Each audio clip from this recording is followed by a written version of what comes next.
FTP நேயர்களுக்கு வணக்கம். இன்று நம்மோடு நேர்காணலுக்காக இணைந்திருக்கிறார் மூத்த அரசியல் விமர்சகர் ரவீந்திர குருசாமி அவர்கள். சார் வணக்கம். வணக்கம். தாவேகா தலைவர் விஜய் தமிழ்நாடு முதலமைச்சராக பொறுப்பேற்று ஏறக்குறைய ஒரு மாதத்திற்கு மேலாகிறது. இன்று அவருடைய பிறந்த நாளும் கூட. இந்த ஒரு மாத கால அரசியல் செயல்பாடை எப்படி பாக்குறீங்க? உங்கள்கிட்ட கேட்கிறேன், தாவேகா அரசா 4 கட்சி கூட்டணி கூட்டணியோடு இணைந்த அரசு? 4 கட்சி கூட்டணி அரசு. தாவேகா, காங்கிரஸ், விசிகா, முஸ்லிம் லீக் 4 கட்சி கூட்டணி அரசு. ஓகே. இந்த அரசு எப்படி அமைஞ்சிருக்கணும்னா விஜய் முதல்வர், எடப்பாடி பழனிசாமி துணை முதல்வர்னு அமைஞ்சிருக்கணும். அதுதான் நியாயமான ஒரு பார்வை. ஆனா இது முறைகேடாக அமைந்த ஒரு அரசு. காரணம், நிறைய காங்கிரஸ்காரங்க போட்டியிட்டு ஸ்டாலின் முதல்வர்னு 5 பேர் ஜெயித்தாங்க. 8 விசிகா காரங்க போட்டியிட்டு ஸ்டாலின் முதல்வர்னு 2 பேர் ஜெயித்தாங்க. முஸ்லிம் லீக் 2 பேர் ஸ்டாலின் முதல்வர்னு போட்டிட்டு கழிஞ்ச முறை 3 தோத்து போனாங்க. இதோட 2 ஜெயிச்சிட்டாங்க மும்மணி போட்டியில. அடுத்து சண்முகம் ரொம்ப பெரிய டாக்கு பேசுறாரு, நீதி நியாயம் பேசுறாரு. அப்பப்பா தாங்க முடியல. ஸ்டாலின் முதல்வர்னு 5 பேர் போட்டிட்டு 2 பேர் ஜெயித்து பல்ட்டி அடிச்சிருக்காங்க. சிபிஐ வீரபாண்டியன் ஸ்டாலின் முதல்வர்னு 5 பேர் போட்டிட்டு 2 பேர் பல்ட்டி அடிச்சிட்டாங்க. அப்போ 13 பல்ட்டி சாமிகளால் ஆன கவர்மெண்ட். ஆனா இது விஜயும் எடப்பாடியும் 47 எம்எல்ஏ கொண்ட எடப்பாடியும் 107 108 கொண்ட விஜயும் சேர்ந்து ஒரு விஜய் முதல்வர், அவர் துணை முதல்வர் வச்சா அது தப்பு இல்லை.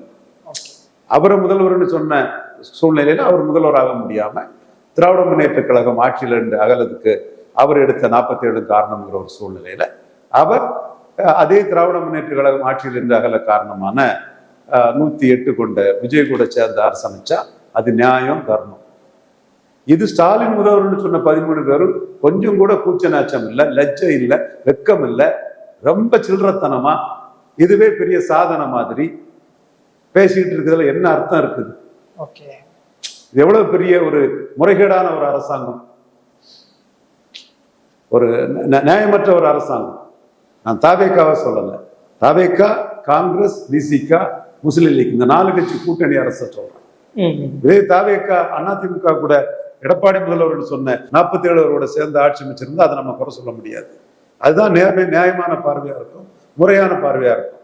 இது ஆரம்பத்திலே ஒரு முறைகேடான அரசாங்கம். இந்த முறைகேடான அரசாங்கத்தை அமைச்சது ராகுல் காந்தி. முஸ்லிம் லீக் அகில இந்திய தலைவர்கள், கம்யூனிஸ்ட் அகில இந்திய தலைவர்கள் எல்லாருமே இது பண்ணி தான் இந்த அரசாங்கத்தை அமைச்சார். இப்ப நீங்க திருமாவளவனை முதல்வர்னு சொல்லி அதிமுக சப்போர்ட் பண்ணா தப்பு இல்லை. திருமாவளவன் ஸ்டாலின் முதல்வர்னு சொல்லி வந்தவர். அவரை ஸ்டாலினே முதல்வர்னு சொல்லும் போது கூடுதலா இவர் எடப்பாடின்னு சொன்னா அது தவறு இல்லை. சொல்லக்கூடிய அந்த டெக்னிக்கல் ரீசன் புரியும். நீ இதுக்கு எல்லாமே இந்த முறைகேடுகள், நம்பகத்தன்மையற்ற செயல், அதிகார வெறி, அதிகாரத்திலிருந்து எப்படியாவது அதிகாரத்துல ஒட்டிக்கிட்டு ஆவல், இதுக்கெல்லாம் நீங்க சொல்லக்கூடிய ஒரே காரணம் கவர்னர் ஆட்சி வந்துடணும், பாஜக வந்துடும். இப்படித்தான் சொல்லி சொல்லி யூபியில பாஜக நம்பர் 1 ஃபோர்ஸ் ஆகி இன்னைக்கு யோகி ஆதித்யநாத் சிஎம்மா இருக்காரு. அதே மாதிரி பீகார்ல சாம்ராட் சௌத்ரி பாஜக முதல்வர் இருக்கிறாரு. மகாராஷ்டிராவில் இந்த மாதிரி பட்னாவிஸ் முதல்வராக இருக்கிறார். இது எல்லாம் ஒரு முறைகேடுகளுக்கும் அரசியல் சந்தர்ப்பவாதத்துக்கும் பதவி வெறிக்கும் பாஜகவை காரணம் காட்டி ஒரு முக்காடு போட்டுக்கிறது. தங்களுடைய தவறுகளுக்கு சண்முகம் போன்றவங்களோட அரசியல் அதிகார வெறிக்கு பாஜகவை ஊர்காயா பயன்படுத்தி முறைகேடுகள்ல ஈடுபடுறது தான் வாடிக்கையா வழக்கமா இருக்குது. ஸோ நான் அதனால்தான் சொன்னேன், விஜய் அவர்கள் ஒரு நல்ல பேர் வாங்கணும்னா ராமகிருஷ்ண ரெட்டி, என் டி ராமராவ் மாதிரி இந்த ஆட்சியை கலைச்சிட்டு டிசொல்யூஷன் ஆஃப் த அசம்பிளி கேட்டு இவர் என்ன கிடைக்கும்னு தெரியாமலே 35 விழுக்காடு கிடைச்சது. 3வது வருவாருங்கும் போது முத வந்துட்டாரு.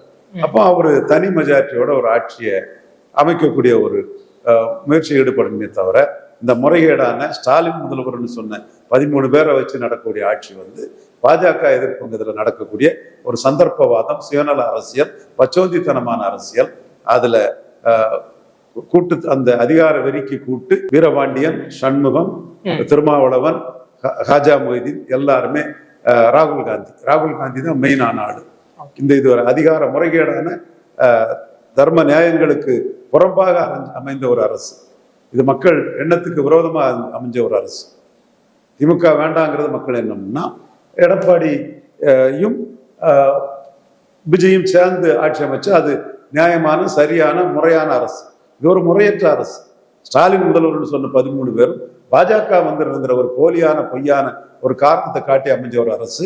ஸோ இந்த 4 கட்சி கூட்டணி அரசு முறையற்ற அரசுங்கிறத நான் மோடி மேல எல்லா படியும் போடக்கூடிய அந்த சுயநலவாத சந்தர்ப்பவாத பதவி வெறியர்களுக்கு நான் சொல்லிக்கிறேன். குறிப்பா அந்த 13 எம்எல்ஏக்களையும் அவங்க சார்ந்த கட்சியினருக்கு நான் சொல்லிக்கிறேன். இந்த 4 கட்சின்னு நம்ம விமர்சனம் வைத்தாலும் கூட காங்கிரஸ் தங்களுடைய நிலைப்பாட்டை அறிவிச்சுட்டாங்க. ஆனா இடதுசாரிகள் IUM எல்லாம் திமுக கூட்டணியில இருக்கக்கூடிய நிலைப்பாடை சொன்னாங்களே தவிர தாவேக்காவோடு இன்னும் ஐக்கியம் ஆகலை சார். அப்ப எப்படி நம்ம பெரிய அளவில் அவங்க மேல விமர்சனம் வைக்க முடியும் சார்? இந்த அரசாங்கத்துல அவங்க அதிகாரத்தை செலுத்துறாங்களா இல்லையா?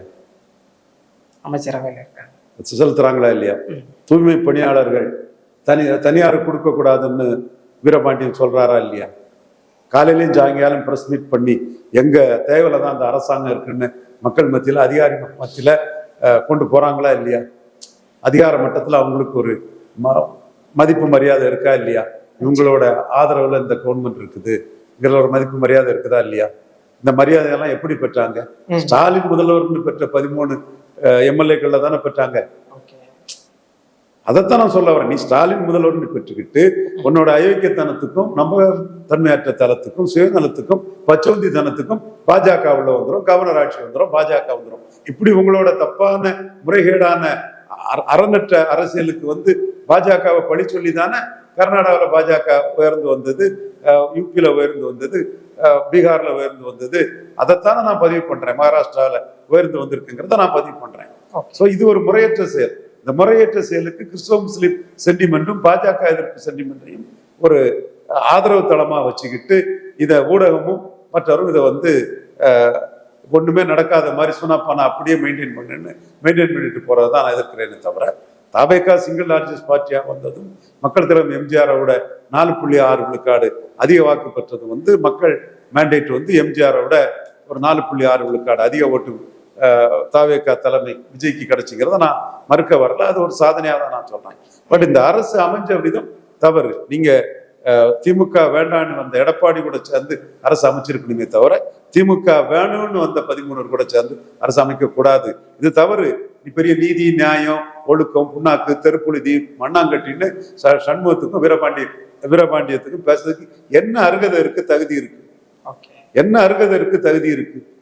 சும்மா பெரிய ரூட் டாப்ல நின்று அரசியல் யோக்கியத்தனம் அது இதுன்னு பேசிட்டு இருக்காங்க. நான் தெளிவா தான் சொல்றேன். எடப்பாடியும் விஜயும் சேர்ந்தா அது தவறு இல்லை, சேர்ந்திருந்தால். சார், தினமலர்ல ஒரு செய்தி என்னவென்றால், இந்த மாதிரி கூட்டணி கட்சிகள் கொடுக்கின்ற அழுத்தத்தால் தாவேகா மெல்ல மெல்ல பாமகவோடு கூட்டணியில் இணைத்துக் கொள்ளலாம் என்ற ஒரு நிலைப்பாட்டு நகர்றதா அந்த செய்தி வந்தது.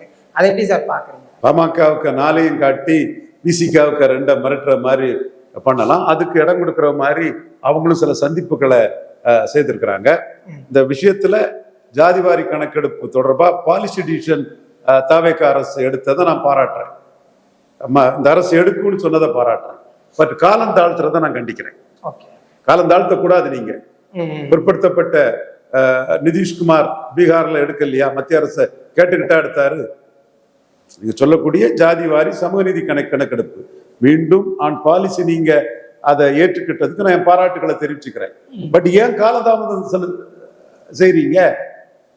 ஏன் இவரு சித்தாராமையா மத்திய அரசு கேட்டுட்டா எடுத்தாரு? அப்போ நீங்க மட்டும் ஏன் மத்திய அரசை எதிர்பார்த்து இப்சன் பட்ஸ் வச்சுக்கிட்டு அது முடிஞ்ச பிறகு அது முடியுதான்னு பார்த்துக்கிட்டு அது என்னைக்கு முடியுது எப்படி வருதுன்னு பார்த்துக்கிட்டு அதுக்கு பிறகு நீங்க எடுக்கிறேன்னு சொல்றது நியாயமா? எடுக்கிறேன்னு சொல்றது நியாயம். ஆனா உடனே 6 மாசத்துக்குள்ள இந்த ஜாதிவாரி சமூக நீதி கணக்கெடுப்பை தமிழக அரசு எடுக்கணும். கவர்னர் உரையில அவங்க சொன்னாலும் கூட அதை ரிவர்ஸ் பண்ணி மத்திய அரசு எப்போ எடுக்குது எடுக்கலைங்கிற பற்றி எங்களுக்கு பிரச்சனை இல்லை. நாங்க எங்களுக்கு கொடுத்த உறுதிமொழிப்படி உடனே எடுத்து மக்களுக்கு நியாயத்தை வழங்கும்னு அவங்க சொல்லணும். ஏன்னா இதை 47 ஆண்டுகளா நாம சொல்லிட்டு இருக்கக்கூடியவன் நான் ராமதாஸ், மறைந்த நகைமகன் முகலத்தோர் சங்கம் தேவர் பேரவை அவரு, வன்னியர் சங்கம் ராமதாஸ், நாடார்களின் சார்பா ரவீந்திரன் துரைசாமி, பிகாப் ஹோட்டல்ல கூடி நாங்க போட்ட தீர்மானம் தான் அனைத்து ஜாதியினர் போட்ட தீர்மானம். உரிக்கார நாயக்கர்ல இருந்து வண்ணார் சமத்துல இருந்து பல சமூக மக்கள் நிறைய பேர் வந்தாங்க. அதுல தீர்மானம் எடுத்தது ஜாதிவாரி கணக்கெடுப்பு வேணும்னு. இதையும் தாண்டி பாட்டாளி மக்கள் கட்சி அவங்க மத்தியில 2%, மாநிலத்துல 20% வேணும்னு போராட்டம் நடத்தும் போதே அவங்களும் கேட்டிருக்காங்க அதை. ஸோ நாங்க கூட்டா கேட்ட இது. அப்ப இன்னும் நீங்க காலம் தள்ளுறதுதான் என்னால ஏற்றுக்கொள்ள முடியல. இன்னும் நீங்க அதுக்கு மத்திய அரசு காரணம் காட்டி காலம் தள்ளுறது திமுக அண்ணா திமுகவுல இருந்து ஒரு ஸ்டெப் நீங்க மாறி வந்துட்டீங்க. அவங்க ஆன் பாலிசி அதை ஏத்துக்கல, நீங்க பாலிசி ஏத்துக்கிறேன்னு அறிவிச்சிருக்கீங்க. பட் அறிவிச்சதை ஏன் டிலே பண்றீங்க, ஏன் ப்ரொக்ரஸ்டினேட் பண்றீங்க? உடனே பண்ணலாம்ல. நிதிஷ்குமார் பண்ணியிருக்கிறாரு, இவரு சித்தாராமையா பண்ணியிருக்கிறாரு. ஜோசப் விஜய்க்கு பண்றதை யார் தடுக்கிறா? எது தடுக்குது? எது தள்ளி போடுது? தள்ளி போடாதீங்கன்னு நான் கேட்டுக்கிறேன். இது தொடர்பா ஜாதி சங்கங்களையும் தேவைப்பட்ட திரட்டி செயல்படுறதுக்கும் நாம தயாரா இருக்கோம். அண்மையில CV சண்முகம் அவர்கள் ஒரு பிரஸ் மீட்ல சொல்லியிருப்பாரு, அதிமுக வென்ற அதிகமான தொகுதிகள் கிட்டத்தட்ட 31 தொகுதிகள் வென்றதுக்கு வன்னியர்களுடைய வாக்குக்கு தான் காரணம்னு அவர் சொன்னது. அதுதான் தாவேகா பாமக மீதான அந்த பார்வை வைக்கிறதுக்கு ஒரு காரணமா அப்படி புரிஞ்சுக்கணுமா? வன்னியர் என்று சொல்வதோட பாமகன்னு தான் அவர் சொன்னாரு, அன்புமணி ராமதாஸ் தான் சொன்னாரு. அது உண்மைதான், அதுல எந்த மாறுபட்ட கருத்தும் இல்லை. அதனாலதான் அன்னைக்கு சங்ககிரி வன்னியர் சமூக MLA எடப்பாடி படத்தை தூக்கி போட்டுக்கிட்டு CV சண்முகத்தை வச்சு அந்த அலுவலகத்தை திறந்திருக்காரு. இன்னும் எத்தனை வன்னியர் MLAக்கள் CV சண்முகம் பின்னாடி போக போறாங்கிறத பார்க்கணும். ஏன்னா 25 பேர் ஏற்கனவே CV சண்முகம், இவரு கோயம்புத்தூர்ல வேலுமணி இவங்களோட கட்டளையின்படி எடப்பாடி எதிர்த்து தாவேகாவுக்கு ஆதரவா வாக்களிச்சாங்க. அதுல 21 பேர் மீண்டும் எடப்பாடி தலைமையை ஏற்றாங்க. அதுல இப்போ 2 பேர் போர்ப்படி தூக்கிட்டாங்க. அதுல CV சண்முகம் சார்பா சங்கராபுரம் MLAயும் எடப்பாடிக்கு எதிராக தன்னோட காய்களை நகர்த்த ஆரம்பிச்சிட்டாப்புல. இன்னும் எத்தனை MLAக்களை இவரு CV சண்முகம் காய் நகர்த்தி எதிர்ப்பை காட்ட போறாருங்கிறத பொறுத்திருந்து பார்க்கணும். ஏன்னா 21 பேருமே எடப்பாடியை மீறி வாக்களிச்சவங்க தான். அதுல இவர் விஜயபாஸ்கர் அவர் ரிசைனே பண்ணிட்டாரு. மீதி உள்ளவங்கள என்ன முடிவு எடுக்கிறாங்க, எடப்பாடிக்கு எதிராக எப்படி காய் நகர்த்துறாங்கன்னு பார்க்கணும். கண்டிப்பா எடப்பாடி வெற்றிக்கு 10.5 அதால தான் அவர் தாக்கு பிடிக்கிறார். வன்னியர் சமூகத்துக்கு 10.5 கொடுத்ததுதான் எடப்பாடி பழனிசாமிக்கு இன்னைக்கு அரசியல்ல உயிரோட்டமா இருக்கிறாரு. அவர் MGR, ஜெயலலிதா, ரெட்டையில அது இதுன்னு சத்யாலயா ராமகிருஷ்ணன் என் நண்பர், MGR சென்டிமெண்ட் உள்ளவர். அவரு சத்யாலயா ராமகிருஷ்ணனோட அதிமுக உணர்வை நான் மதிக்கிறேன், பெரிய அளவில் மதிக்கிறேன். அதுல எந்த மாறுபட்ட கருத்தோ சுயநலமா கிடையாது. அவரு உறுதியான MGR தொண்டர். ஆனா என்னோட பார்வை இந்த 31 இடங்கள் வர்றதுக்கு காரணம் பாமக கூட்டணிங்கிற CV சண்முகத்தோட கருத்து தான் நியாயமானது. அது CV சண்முகம் அப்பா அவங்களும் MGR தொண்டர்கள்ங்கிறதையும் சத்யாலயா ராமகிருஷ்ணன் ஒரு பேட்டியில சொல்லியிருக்கிறாரு. அந்த உணர்வை நான் மதிக்கிறேன். பட் என்னோட கருத்தா உண்மை நிலைமை என்னன்னு நான் சொல்றது வன்னியர் சமூகத்துக்கு 10.5 தனி ஒதுக்கீடு கொடுத்ததுதான் காரணம். அது 10.5ங்கிறது வன்னியர்களுக்கு குறைவுன்னு தான் திராவிட முன்னேற்ற கழகம் சொல்லுது. ஆனா அந்த இடத்துக்குள்ள என்னன்னா வன்னியர்களால மட்டும்தான் தனி ஒதுக்கீடு பெற முடியுங்கிற ஒரு பிரைடு இருக்கு பாருங்க, அந்த பெருமை இருக்குது பாருங்க. அந்த பெருமைக்கு தான் அவங்க எடப்பாடி பழனிசாமிக்கு ஆதரவு கருத்தை கொடுக்குறாங்க. அதுல அதை செயல்படுத்தினதுல கேட்டாரு டாக்டர் ராமதாஸ், அன்புமணி ராமதாஸ் 2 வரும். இன்னைக்கு அன்புமணி ராமதாஸ் தான் உருவமா நிற்கிறாரு, அரசியல் சக்தியா நிற்கிறாருங்கிறத மறுக்கவோ மறைக்கவோ முடியாது. கேட்டது பாமக, அதை எக்ஸிக்யூட் பண்ணது CV சண்முகம், கொடுத்தது எடப்பாடி பழனிசாமி. இதுதான் வரலாறு. சோ இந்த வரலாறு எடப்பாடி பழனிசாமிக்கு ஒரு சாதகத்தை கொடுக்குது. அதை இப்போ உடைக்கிறது அதை எக்ஸிக்யூட் பண்ணி சட்ட அமைச்சரா இருந்தது CV சண்முகம். அதுல CV சண்முகம் தனக்கும் பங்கு இருக்குன்னு ஒரு கிளைம் வைக்கிறாங்க. எதுக்கு குற்றச்சாட்டணும், அது அந்த சைடு பிளஸ் தானே, அதையும் நம்ம ஒத்துக்கிட்டு தானே தீரணும். ஸோ வன்னியர் சைடு CV சண்முகத்துக்கு ஒரு பிளஸ் இருக்குது. ஸோ அந்த பிளஸை எடப்பாடிக்கு மைனஸ் ஆக்கக்கூடிய வேலையை CV சண்முகம் கிளீனா ஸ்கெட்ச் போட்டு செய்யறாரு. எந்த அளவுக்கு மைனஸ் ஆகிறதுங்கிற நம்ம பொறுத்திருந்தான் பார்க்கணும். மதுராந்தகம் இடைத்தேர்தலில் கூட அது மைனஸ் ஆகிறதுக்கான வாய்ப்புகள் உண்டு. மதுராந்தகம் இடைத்தேர்தல் தொடர்பா முதல்ல ரிசைன் பண்ணதை எதிர்த்து பேசினாரு அன்புமணி, நமக்கு தெரிஞ்சிருக்கும். அப்போ அவர் ஒரு பொது வேட்பாளர் எல்லா இதுன்னு சொன்னாரு. இப்ப திருமாவளவனோட அந்த டாமினேஷனுக்கு பயந்து 4 எண்ணிக்கை கொண்ட பாமக நம்ம பக்கம் இருந்தா நல்லா இருக்குங்கிற ஒரு எண்ண ஓட்டம் தாவேகாவுக்கு வந்திருக்குது. அதை பாமக அரசியல் ரீதியா சாதுரியமா பயன்படுத்திக்கிறாங்க. பட் தங்கள் இஷ்யூல அவங்க தெளிவா நிற்கணுங்கிறதான் என்னோட பார்வை. இந்த ஜாதிவாரி கணக்கெடுப்புல கூட அவங்க பாராட்டுறாங்க, முட்டாய் கொடுக்குறாங்க. பட் கால வரையறை கொடுத்துருக்கணும். இப்போ நான் 6 மாசத்துக்குள்ள அதை எடுங்கன்னு நான் சொல்றேன். அவங்க குறைஞ்சபட்சம் 1 வருஷத்துக்குள்ளேயாவது எடுங்கன்னு சொல்லியிருக்கோம். அது அந்த இடத்துக்குள்ள பாலிசி டிசிஷன் எடுத்ததே போதுங்கிற ஒரு முடிவுக்கு அன்புமணி வந்த மாதிரி கருதுறாரு. அது செயல்படுத்தணும். பாலிசி டிசிஷனை செயல்படுத்துறதுக்கு கால வரையறை கூடாது. கால வரையறைன்னா கணக்கிட முடியாத கால வரையறை கூடாது. அது இன்னொரு தரப்பை சொல்லி அதை நாம இது பண்ணக்கூடாது. 6 மாசத்துல எடுத்து முடிப்போம், அல்ல 1 வருஷத்துல எடுத்து முடிப்போம், இல்ல 1.5 வருஷம் கூட எடுத்துக்கிடுங்க. அவங்க எடுத்து முடிச்ச பிறகு அதுக்கப்புறம் நாங்க வருவோங்கிறது அது மக்கள் மத்தியில இவங்க சின்சியாரிட்டியா பண்றாங்களாங்கிற ஒரு சந்தேகத்தை ஏற்படுத்தும். திருமாவளவன் இன்னும் திமுக கூட்டணியை பத்தி எந்த ஒரு விளக்கமும் சொல்லாதது ஒரு பார்கெயினுக்காக பயன்படுத்தலான்னு வெளிப்படையா சொல்லாம இருக்கிறாங்க. பார்கெயினிங் என்ன பொறுத்தவரை காங்கிரஸுக்கு மட்டும்தான் இருக்கும். 10 சீட்டு திமுகவில் வாங்கினவங்க 15 சீட்டு கூட தாவேக்காட்ட நாளைக்கு வாங்கிடலாம். நாள் இருக்கு, டைம் இருக்குது, கொடுத்துடலாம். ஆனா கம்யூனிஸ்டுகளுக்கெல்லாம் ஒரு சீட்டுன்னு ஜெயலலிதா சொன்னது மாதிரி ஒரு ஆப்பை இறக்கிறதுக்கு வாய்ப்பு இருக்குது. நாள் இருக்குது, என்ன ஆகுன்னு சொல்ல முடியாது. அப்படியே நகர வாய்ப்பு இருக்கா? ஜெயலலிதா அப்படிதான் நகர்த்தினாங்க. ஜெயலலிதாவுக்கு தனி மெஜாரிட்டி இருந்து 2009 எதிர்கட்சியா இருக்கும்போது 3 சீட்டு கொடுத்தாங்க கம்யூனிஸ்டுகளுக்கு. 2014 ஆளுங்கட்சியா வந்த போது ஒரு சீட்டுன்னு அடிச்சுட்டாங்க. ஒரு சீட்டுன்னு அடிச்சுட்டாங்க. நான் சொல்றது உண்மையா பொய்யாங்கிறது கம்யூனிஸ்டுகளுக்கு நீங்க கேட்டா தெரியும். நீங்க கடந்த காலத்தை ரிமைண்ட் பண்ணி பார்த்தா தெரியும். அப்படியே பிளாஷ்பேக்கை ஓட்டி பாருங்க. ஜெயலலிதா உங்களை ஒரு சீட்டுன்னு சொல்லலையா? அது இது விஜய் ஏன் சொல்ல மாட்டாரு? ஜெயலலிதா தனி மெஜாரிட்டியில இருந்தாங்க சொன்னாங்க. விஜய்க்கு மெஜாரிட்டி இல்லை, அதனால சொல்றதுக்குள்ள வாய்ப்புகள் குறைவு. நான் என்ன பார்க்கணும்னா அதுக்கு முன்னாடியே விஜய் இவங்களோட கிளச்சஸ்ல இருந்து வெளியேறி இண்டிபெண்டன்ஸ் சிஎம் ஆட்டு 117க்கு மேல அவர் பெறக்கூடிய அளவுக்கு என்டிஆர் ராமகிருஷ்ண மாதிரி கலைச்சிக்கிட்டு போறது நல்லதுங்கிறது என்னோட கருத்து. இந்த மாதிரி இவங்க கூட இருந்து இவங்க ஆதிக்கத்தையும் இவங்க நெருக்கடியும் இவங்க தலையில கொட்டுறதையும் காலையிலையும் மாலையிலையும் இவங்க ஒரு பிரஸ் மீட் பண்றதையும் ஏன் தாங்கிக்கிட்டு இந்த பதவிக்காக இருக்கணும்? அதுதான் உதயநிதி ஸ்டாலின் கிண்டல் பண்றாரு. நீங்க பதவிக்காக கவர்னர் மாளிகைக்கு நடையா நடந்தீங்கிறாப்புல.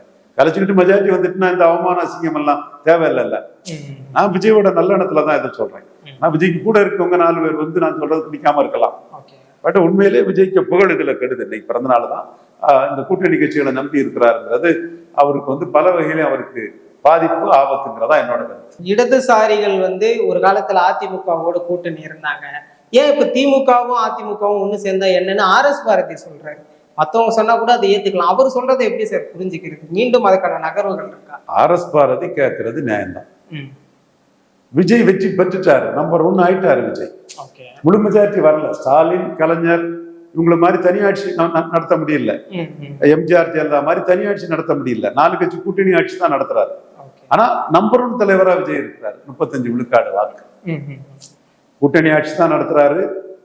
ஸ்டாலின் மாதிரி தனியாட்சி நடத்த முடியல. கலைஞர் மாதிரி தனியாட்சி நடத்த முடியல. ஜெயலலிதா மாதிரி தனியாட்சி நடத்த முடியல. மக்கள் தலைவர் எம்ஜிஆர் மாதிரி தனியாட்சி நடத்த முடியல. ஏன் எடப்பாடி பழனிசாமி மாதிரி கூட தனியாட்சி நடத்த முடியல. எடப்பாடி பழனிசாமி கூட தனியாட்சி நடத்த முடியல. ஆனா 4 கட்சி கூட்டணி ஆட்சி நடத்தினாலும் தாவேகா நம்பர் 1 ஹோல்ஸ். எம்ஜிஆரோட 4.6 விழுக்காடு வாக்கெடுத்து இடத்துக்கு வந்துட்டார். அவரால் ஸ்டாலின் தோற்கடிக்கப்பட்டுட்டார். ஒரு அப்ராக்சிமேட்லி 25 விழுக்காடு வாக்கு ஸ்டாலினுக்கு இருக்கும். எடப்பாடி தோற்கடிக்கப்பட்டுட்டார். எடப்பாடிக்கு இப்ப 20 கீழே தான், பிலோ 20 தான். 21 வந்தாரு, இப்ப 20 கீழே தான் இருக்கும். நான் சிவி சண்முகத்தெல்லாம் மதிக்கிறேன், இவரு எஸ்சி சுப்பியாவெல்லாம் மதிக்கிறேன். லோக்கல் லீடர்ஸ் அவங்க. சிவி சண்முகம் லோக்கல் ஏரியா வைஸே பெரிய டிஸ்ட்ரிக்ட் வைஸே லீடர். அப்போ இந்த இடத்துக்குள்ள விஜயால ஸ்டாலின் தோற்கடிக்கப்பட்டுட்டார் 25, எடப்பாடி தோற்கடிக்கப்பட்டுட்டார் 20க்கு கீழே போயிட்டார். அப்போ ஸ்டாலினும் எடப்பாடியும் சேர்ந்தாதானே விஜயை தோற்கடிக்க முடியும். இதான சரியான அரித்மெட்டிக். நீங்க அது 1 டைம் ஓட்டு தான், ஒரு தடவை தான் வந்த ஓட்டு, அது போட்டவங்களே ஏன் போட்டோன்னு சொல்றாங்க, அது இதெல்லாம் சொல்லிட்டு இருக்கலாம். அதுக்கு என்ன எவிடன்ஸ் இருக்குது? எடுத்த ஓட்டுக்கு எவிடன்ஸ் இருக்குது. அந்த தரவின் அடிப்படையில பார்த்தா விஜயால 2 பேரும் தோற்கடிக்கப்பட்டுட்டாங்க. தோற்கடிக்கப்பட்டவங்க சேர்றது தானே இயல்பு. இதைத்தான் முத சொன்னது நான் தான். நீங்க யதார்த்தத்தை புரிஞ்சுக்கணும். திமுக வெர்சஸ் அண்ணா திமுகன்னு 500 திகாக்காரங்க பேசிட்டு இருப்பாங்க. அது அர்த்தமற்ற பேச்சு. விஜய் 2 வரையும் தோற்கடிச்சுட்டாப்புல. ஸ்டாலின் 2ஆவது இடத்துக்கும் எடப்பாடி 3ஆவது இடத்துக்கும் தள்ளிட்டார்.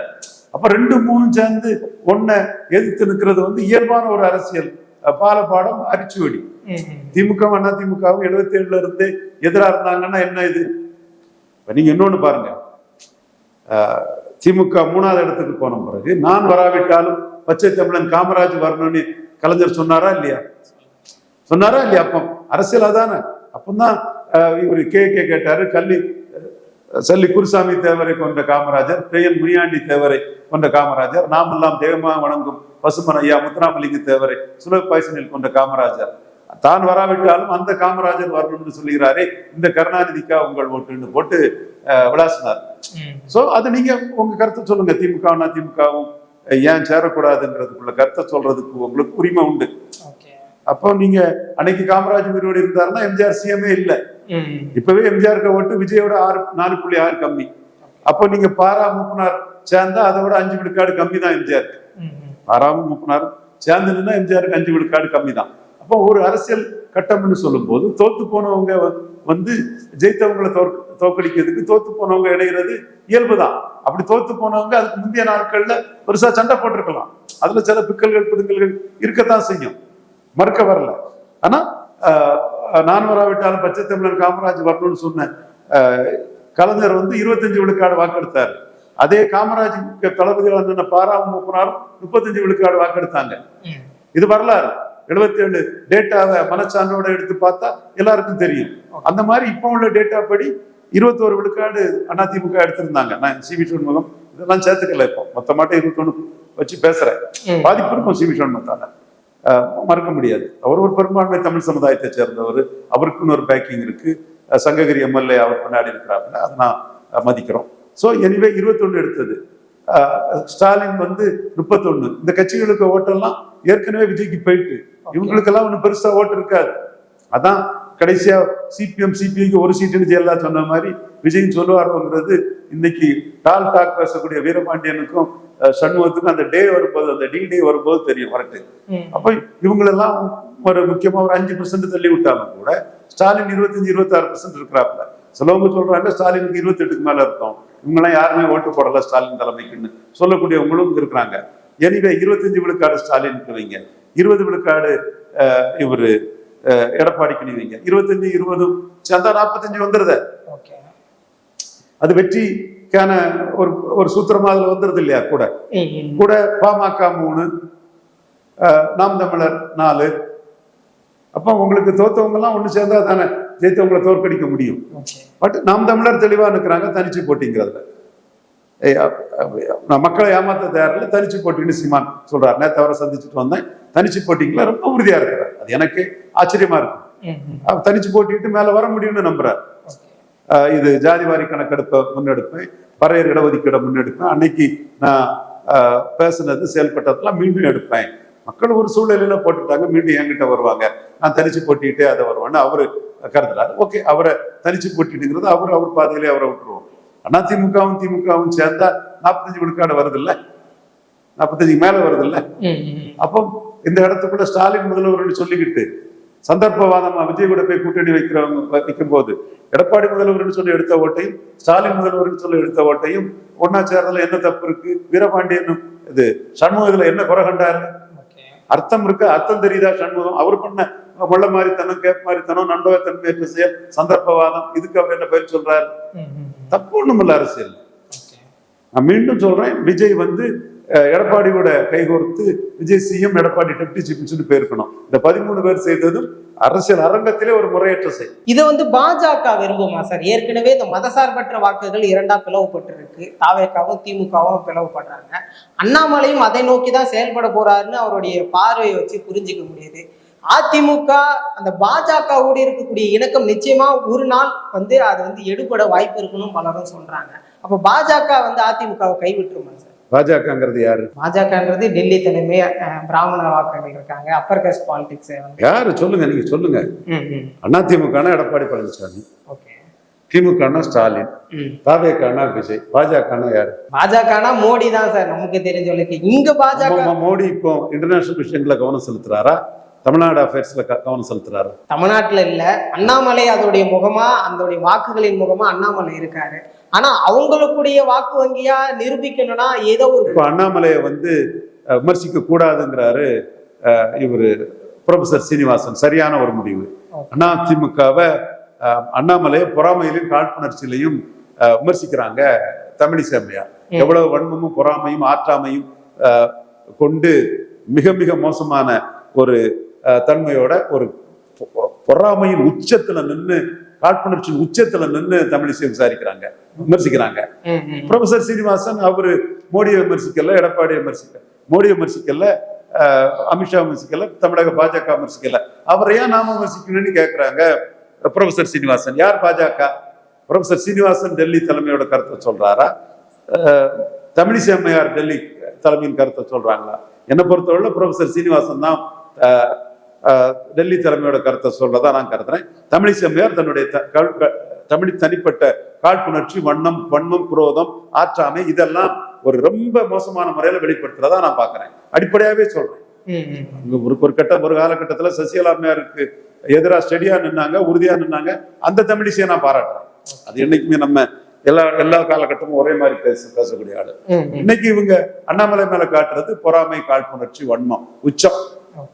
அப்ப நீங்க ப்ரொஃபசர் சீனிவாசன் தெளிவா டெல்லியின் கருத்தை பிரதிபலிக்க மாதிரி தெரியுது. சோ பாஜகன்னா என்ன, இது எப்படி, யாரு என்னங்கிறதுக்கு நீங்க தான் சதீஷ் தான் சொல்லணும். 2029 மோடிக்காக வாக்களிக்க கூடியவர்கள்னு சிலர் இருப்பாங்கல்ல சார், அப்போ தெரிஞ்சிடும் சார் பாஜகவுடைய பவர் என்ன நம்ம நாட்டில். கண்டிப்பா தெரியும். அதுக்கு அண்ணாமலையும் அதனாலதான் அண்ணாமலைக்கு எதிராக காழ்ப்புணர்ச்சியும் குரோதமும் கொண்டு தமிழிசை அம்மையார் டெல்லி கூடம் தெரியாம சாமி ஆடுற மாதிரி, மோடிக்கு எண்ண ஓட்டம் தெரியாத மாதிரி தமிழிசை அம்மையார் போன்றவங்க பேசுறது தவறுங்கிற கருத்தை நாம சொல்றோம். ப்ரொஃபசர் சீனிவாசன் விஷயத்தை புரிஞ்சிட்டு பேசுறது சரின்னு நாம சொல்றோம். திருமாவளவன் அவர்கள் சொல்றாரு, அண்ணாமலை வெளியேற வேண்டியதுன்னா டைரக்டா வெளியேற வேண்டியதானே, ஏன் போய் அனுமதி வாங்கிட்டு வெளியேற வேணும், அப்ப ஏதேனும் காரணம் இருக்குமா? திருமாவளவன் 2031 அண்ணாமலைக்கு ஆட்சி அமைக்கிறதுக்கு 4 சீட்டு குறைஞ்சதுன்னா, இவர்கிட்ட 2 சீட் இருந்ததுன்னா அதுல மந்திரி சபை வருவாரு. இந்த மாதிரிதான் திருமாவளவன் விஜயை பற்றி பேசுறாரு. இப்ப விஜயோட தாவேக அமைச்சரவையில விசிகா இருக்குது. நாளைக்கு இப்படி பேசினால அவர் வாய் முகூர்த்தம் அண்ணாமலை 31 ஆட்சி அமைச்சு அதுல விசிகாவும் வேற வழி இல்லாம ஆட்சியில இடம் பெறுவாங்கன்னு நினைக்கிறேன். வாழ்த்துக்கள் சகோதரர் தொல் திருமா. அண்ணாமலை சகோதரன் அமைச்சரவையில நீங்க அமைச்சராக ஒரு வாய்ப்பு கிடைச்சுன்னா அதுக்கு என் வாழ்த்துக்களை தெரிவிச்சுக்கிறேன். இப்படியே எது எடுத்தாலும் பிடிஎம் இப்படித்தானையா விஜயும் சொன்னீங்க. அப்ப நீங்க பிடிஎம் ஒருத்தர சொன்னா அவர் ஆட்சியை பிடிச்சிருவாரு. ஆனா வாக்குகள் நிரூபிக்கப்பட்டு விட்டது. இது பாஜகவிற்கான வாக்கு இல்லைன்னா திருமாவளவன் ஓப்பனா டிக்ளேர் பண்றாரு. விஜய்க்கான வாக்குகள் பாஜகக்கான எதிர்ப்பு வாக்குகள் தான் சொல்றாரு. அதேதான் இன்னைக்கு ஒரு ஆர்குமெண்டா பாத்துக்கிட்டீங்கன்னா, நீட் விவகாரத்துல மாணவர்களுக்கு பிரச்சனைங்கிறத யார் சொன்னா? அண்ணாமலை சொன்னாரா, விஜய் சொன்னாரா, ஸ்டாலின் சொன்னாரா, எடப்பாடி சொன்னாரா, திருமா சொன்னாரா? யார் சொன்னா? அண்ணாமலை தானே. இந்திய அவசரப்பட்டு திணிக்க கூடாதுன்னு முதல்ல சொன்னது யாரு? அண்ணாமலை தானே. அப்போ மக்கள் முடிவெடுக்கட்டு. அண்ணாமலை டெஸ்டிங் கிரவுண்ட் 2031 தான். அப்போ வரட்டு பார்ப்போம். அண்ணாமலை 2029 மோடிக்கு எதிராக போயிடக்கூடாதுங்கிறதுக்காக முயற்சி பண்ணக்கூடிய வேணாம். அதுல எந்த மாற்றமும் இல்லை. அதற்காக அண்ணாமலைக்கு ஒரு வாய்ப்பு வருது 31 வருதுன்னு சொன்னா அதுவும் மக்கள் தீர்ப்பே மகேசன் தீர்ப்புன்னு அதை நம்ம பாராட்டிட்டு இருக்கோம். அண்ணாமலை முதல்வர் ஆகட்டும், அவர் ஒரு திறமசாலி தானே. விஜய் வர்சஸ் அண்ணாமலையில நாளைக்கு விஜய்க்கு 5 வருஷம் கொடுத்த மக்கள் அடுத்த 5 வருஷம் அண்ணாமலைக்கு கொடுத்து பார்ப்போம்னு கொடுக்கலாமே. அதுக்கு ஏன் பிஜேபிக்கு B team, A team, Z team சொல்லிட்டு இருக்கணும்? மக்கள் என்ன முடிவு எடுக்காங்களோ அதை எடுக்கட்டு. நேரத்தே நீங்க விஜய்க்கு இப்படி சொல்லி தானே விஜய் தடுக்க பாத்தீங்க. நான் என்னைக்காவது விஜய் பி டீம்னு சொன்னா? நான் சொன்னேன்னு கேட்டேன். அன்ப்ரூவ்டுன்னு தான் சொல்லிட்டோம். அன்ப்ரூவ்டு தான் சொன்னேன். அது மே 4ஆம் தேதி ப்ரூவ்டு. சார், இறுதியாக விஜயுடைய வெற்றி தான் அண்ணாமலையுடைய வருகைக்கு காரணம்னு நீங்க அடிக்கடி சொல்லியிருக்கீங்க. விஜயை வீழ்த்த என்ன மாதிரியான அரசியலை அண்ணாமலை? விஜயை வீழ்த்துறது அண்ணாமலைக்கு நோக்கம். அப்புறம் நான் விஜய்க்கும் சொல்றேன், அண்ணாமலையோட பெருந்தன்மையை புரியாத நபர்களுக்கும் சொல்றேன், விஜயை வீழ்த்துறது அண்ணாமலைக்கு நோக்கம் இல்லை. ஓகே, தான் சிஎம்மா வர்றது அண்ணாமலைக்கு நோக்கம். பாசிட்டிவா வர்ற விஜய்க்கு ஆதரவா குரல் கொடுத்தவரு, எடப்பாடியை பலகீனப்படுத்துறதுக்கு விஜய்க்கு ஆதரவா குரல் கொடுத்தவர் தான் அண்ணாமலை. விஜய் வருகையை வரவேற்றவர் தான் அண்ணாமலை. விஜய் வரும்போது நிறைய சிஎம் கேண்டிடேட் இருந்தா எல்லா தரப்பு மக்களுக்கும் ஆப்ஷன் கிடைக்கும்னு சொன்னவர் தான் அண்ணாமலை. அவர் சொன்ன வார்த்தையின் அடிப்படையில் தான் இன்னைக்கு இதுவரை அரசியல் அதிகாரம் முழுமையா பெறாத கிறிஸ்தவர்களும் முஸ்லிம்களும் பறையர் சமூகமும் அரசியல் அதிகாரம் மிக்கவர்களா இருக்கிறாங்க. குறிப்பா பறையர் சமூகம் அரசியல் அதிகாரம் நீண்ட நெடுநாளைக்கு பிறகு, காமராஜ் காலத்துக்கு பிறகு, அதுவும் அடையாளத்தோட சகோதரர் வன்னியரசு எல்லாம் பெற்றிருக்கதை நான் பாராட்டுறேன். ம். நீங்க நான் தெளிவா வேறுபடுத்தி பார்க்கணும். ஸ்டாலின் முதல்வர்னு சொல்லிக்கிட்டு விஜயை ஆதரிச்சது வந்து முறைகேடு. பட் பறையர் சமூகம் ஐடென்டிட்டியோட வன்னியரசு ஒரு சூழ்நிலையில அதிகாரத்தை பெற்றிருக்கிறது பெரிய சாதனை. ஓகே. நான் ரெண்டுமே முரண்பாடா சொல்லல, ரெண்டுலயுமே என் நிலைப்பாடு இதுதான். அப்போ உங்களுக்கு வந்து இன்னைக்கு மல்டிபிள் ஆப்ஷன்ஸ் வரும்போது எல்லா தரப்பு மக்களுக்குமே வந்து அரசியல் அதிகாரம் வரும். இன்னைக்கு கூட Mannar நாவிதர் புயவர் Boer ஒட்டர் வேட்டுவ counter Urali counter தொட்டிய நாயக்கர் மருத்துவர் மங்களா முக்குவர் பரதவர் பரதராஜகுலம் மீனவர் ஆண்டி பண்டாரம் சங்கம் போன்றதுல பரதவர் சமுதாயம் வந்து அதிகாரத்தை பெற்றுட்டாங்க. தூத்துக்குடி எம்எல்ஏ பரதவர் சமுதாயத்தை சேர்ந்தவராக இருக்கிறார். இன்னும் ஒரு சில பரதவர் சமுதாயத்தவர்கள் முக்கிய இடத்தை பெறாங்க. வாழ்த்துக்கள், பாராட்டுகள். மற்ற சமூகத்துக்கும் ஒரு வாய்ப்பு கிடைக்கணும்னா அவங்க அண்ணாமலை பின்னாடி நாளைக்கு போகலாமே. அண்ணாமலையை அவங்க கை தூக்கி விட்டு அண்ணாமலை நம்மளை கை தூக்கி விடுவாருன்னு வரலாமே. அப்ப நிறைய சிஎம் கேண்டிடேட் வர்றது நல்லது தானே. அந்த இடத்துல அண்ணாமலை வர்றது நேர்மறையா ஆட்சியை பிடிக்க தான் பாக்குறாரு. விஜய் களத்துக்குள்ள இருக்கனால விஜய் வெர்சஸ் அண்ணாமலை அது வந்து இன்னைக்கு அகில இந்திய ஊடகங்கள், வெப் டிவி, இன்ஸ்டாகிராம்ல ஓடுது. அது வேற விஷயம். நிச்சயமா சார், பல்வேறு விஷயங்கள் பேசலாம், தொடர்ந்து பேசுவோம். நன்றி.